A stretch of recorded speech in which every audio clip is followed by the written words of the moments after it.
Ungraceful Beauty, a study of Edgar Degas. The Dancing Class. Oil on canvas. It was painted in 1874. Its hope was to capture the dancers at their least graceful moments.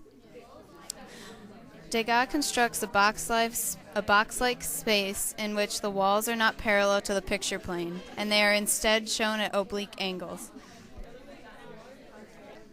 Degas used random perspectives. The perspective of the painting is recorded from above and to the side, where the raised viewpoint is accentuated by the vanishing floorboards.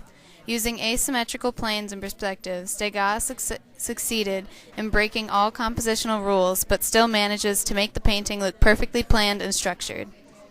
His freedom of perspective anticipates that what photographers would discover with handheld cameras, which was invented by the end of the century.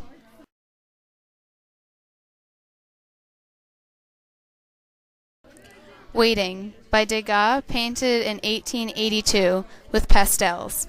In Waiting, Degas demonstrates complete mastery of the pastel technique. He combines delicately blended strokes with bold hatching and slashes.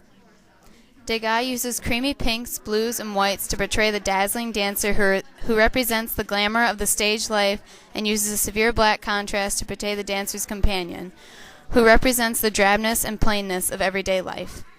Degas often experimented with unusual techniques, mixing oil and pastel in canvas, or mixing his pastels so heavily that it became paste-like, a substance to paint with. As Degas' eyesight became continually degenerated, he began to use pastels and sculptures as his main media because they did not require intense visual activity. The Little Dancer of 14 Years, 1879 to 1881. Before actually sculpting the Little Dancer of 14 Years, Degas carefully created small sketches and clay models of the figure that he envisioned. Once happy with his ideas, he created the sculpture with a tinted bronze color for the body of the girl and placed her on a wooden base, standing 41¼ inches tall. Degas takes realism to an extreme in the sculpture by adorning the girl in a cotton skirt, tutu, and a satin hair ribbon.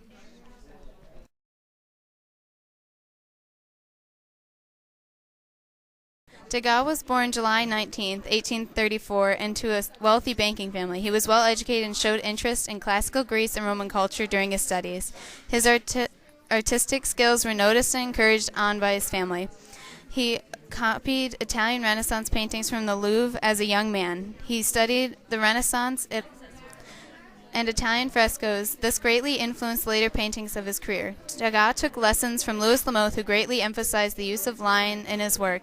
Lamothe's influence can be seen in Degas' painting style. Degas was influenced by Manet in his art and later influenced by the artist Monet. Although Degas was one of the main founders of the Impressionist movement, he did not identify himself as an Impressionist. He used the title realist, for his views differed from those typical of the Impressionists. He disliked painting outside in closed spaces and preferred closed spaces like dance studios and cafes. His technique shows his Impressionist style, and his paintings look spontaneous and unplanned, however they were. He used random viewpoints and cropped his work, much like many of the other Impressionists.